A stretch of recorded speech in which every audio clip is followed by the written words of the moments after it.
spring break, we went out to California and toured the wine country, fell in love with it, and bought 42 plants, put them in a suitcase, flew home on Sunday and planted them on Monday. I think people make wine way too complex, and it's fun. It should remain fun.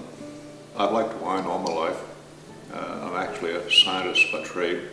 Started off in the nuclear navy and submarines, and later on became a nuclear engineer, and spent a career inspecting nuclear power plants. But I've always loved wine and food, and I like the commingling of art and science that comes with food and wine. I started growing grapes in my backyard in Garland, Texas, in black gumbo clay, and they said it couldn't be done, and I proved that they were correct. It's very difficult, very difficult. Grapes don't like that clay. We started out growing grapes, not knowing for sure whether or not we would ever open a winery, but it became obvious after a couple of years that that would be the only direction we could go if we wanted to stay in business. It was all by accident. We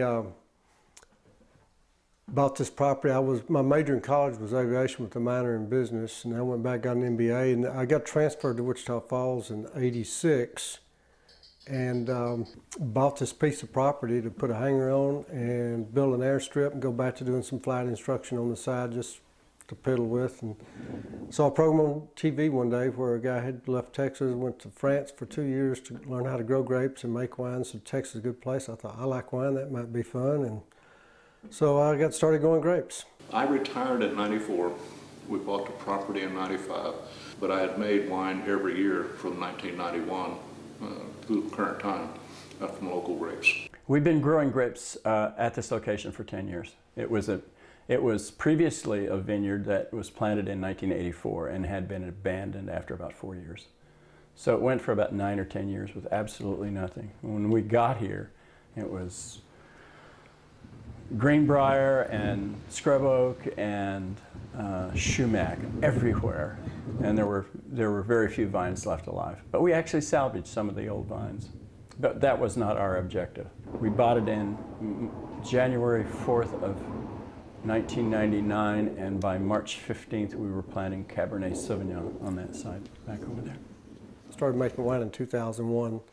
Started growing grapes in '98. We were going to make about 2 barrels of wine a year for ourselves and just sell our grapes. So I went and started taking some classes at Grayson County on the weekends since I was working full time. My dad came back from France in World War II, and I remember making wine as a kid in our basement with him. And he brought home a taste for wine that has lingered with me my whole life. All my life I've made wine as an amateur.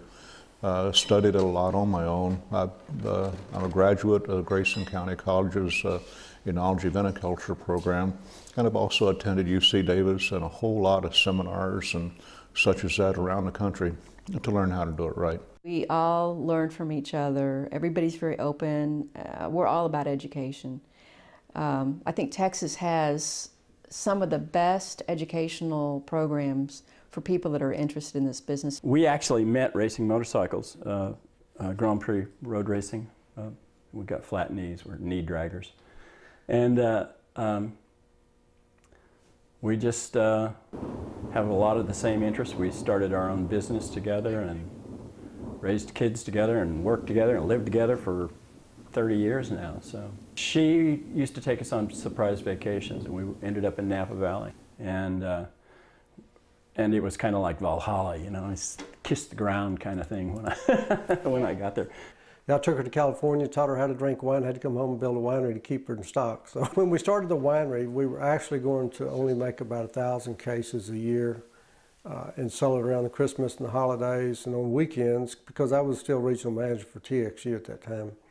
And then I got downsized and laid off, and had an opportunity to go to Pennsylvania for an oil company as a regional manager, and just thought, you know, I've worked 4 or 5 years on this now. If I walk away, you know, we'll never know what we were successful in. When I first decided to start out, what I didn't understand is you could make wine in Texas, but you couldn't sell wine in Texas. And that sounds a little odd, but our Constitution forbade selling of alcohol. And so what I did is I got involved with our Texas Wine and Grape Growers Association, and we went to the legislature, in particular the Department of Agriculture, and we talked to them about the need to have a wine industry in Texas, and they agreed. Grapes are an interesting product because you grow them here, you make the wine here, and then you sell the wine here. And it all gets taxed at every layer. And it's good for the state and actually good for industry because now we can have a winery. The state likes having additional tax resources. That's a fair statement. We have, I think, 5 major varieties that we grow. We grow quite a few more than that, but they're only minor varieties, and they're we do a lot of testing because in Texas we don't have a lot of history. We grow 36 different grapes on our property. What we're trying to do is make wine exclusively from Texas grapes. Well, we're not trying to do it, that's what we're doing. But for every grape I can make about 6 different wines. Now I don't do that yet, I think that'd be foolish, but at the same time we make 30-some wines, and all kinds of wines.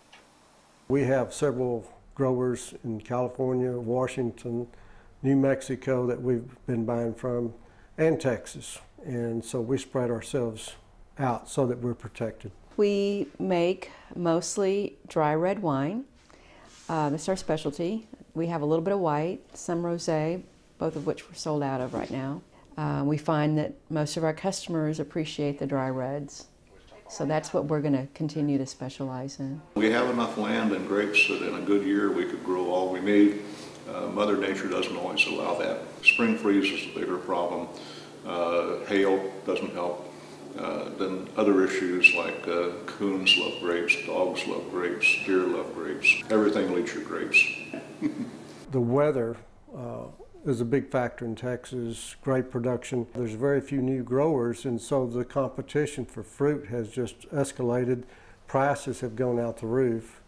And the last 4 years there have been so many hailstorms and late freezes that it makes it difficult to find grapes. Some years it's a nightmare. The thing is that it's all about farming, and farming is about weather. And you know, we live and die by that. You know, some years we'll have 5,000 gallons of wine, and the next year I may be able to make a whole 800 gallons. It's farming. We have no way of knowing where we're going to be. Every year is so different. We never know what's going to be thrown at us. Last year we had 2 late freezes, and then we got hit with 2,4-D, which is an herbicide that some farmers use to kill broadleaf weeds in their grass fields. Somebody south of us did an aerial spraying of this herbicide last May, and it killed a lot of our vines. So that was a big blow, and we don't know if that will happen again. We were the 54th winery in Texas. There's over 200 now.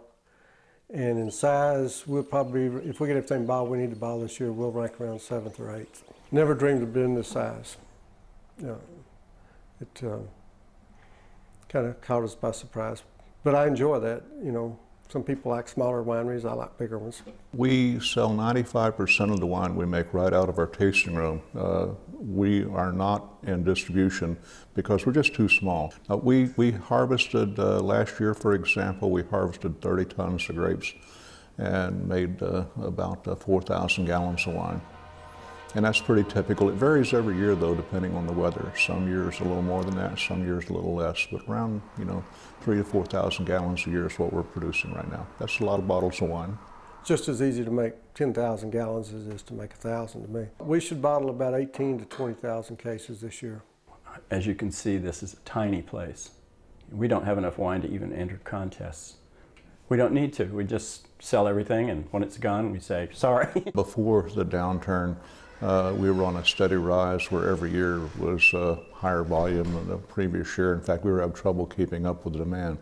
And now it's leveled off, giving us a little breathing room, giving our wines a chance to age a little more. It's actually good for us, I think, in the long run. Any small business has to work with their partners. I mean, let's face it, they're your partners. If they like your product, they'll push it. Our wines are actually in a price range that is the #1 selling area right now. Legs is a fun thing, and please understand it's more of it's something fun people like to talk about legs in wine. What it really is very simply a sense of how much alcohol and glycerin is in the wine, and it makes the streaks run down the side of the glass. When it comes to drinking wine, we tell people we don't want connoisseurs here, we want people who enjoy wine. All you need to know about wine is either you like it or you don't. We try to do everything we can under screw cap. Some wines we can't get in a screw cap bottle, like the dessert style bottles, so we still use cork there. We're actually the first winery in Texas with a full-size screw capper, and so everybody else seems to be following suit now. But it is better for the wine. You don't have to worry. You can leave them standing up. You don't have to lay them down. That's a big advantage. I use corks because for the longer aged wine, it's a better thing to do. But it doesn't matter if you're talking about wines that are bottled and going to be drunk within a year or so. And I have nothing against screw caps on that style of wine. But the cap seals the wine, and what happens is it's depriving the wine of oxygen. And the cork doesn't do that. So the cork lets it properly age. The majority of wine, it actually doesn't make a difference. It's just that the equipment I have uses corks, and you wouldn't believe what it costs you for a screw cap machine. If the cork dries out from standing up, then it becomes porous, and air penetrates the cork, dries it out, and the drier the cork gets, the more air that penetrates into the wine, and then your wine oxidizes and it goes bad in the bottle. Grapes are a very different critter, I call it. You grow grapes where nothing else will grow. You don't plant grapes in fertile ground. If you do, what you get is leaves and vines. If you want fruit, the vine needs to think it's going to die. And think of it this way. The vine wants to propagate the species like every other critter out there. If you make a vine stressed a little bit, it thinks, well, I better propagate. What does that mean? It means producing grapes. If it's happy and fertile and got lots of water, you're going to get leaves and vines.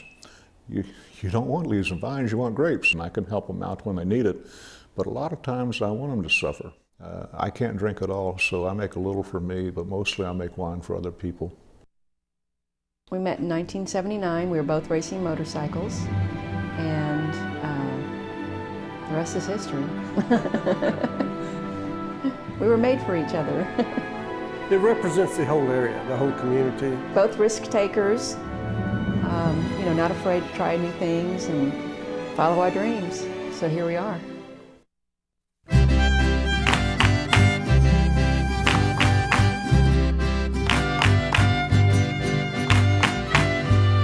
Ame guantining sinatli, kiawitil totio sintine.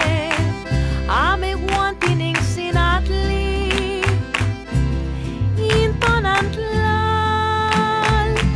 Si cual sinach huepontican, intonantlal. Si dech makilican, intonantlal.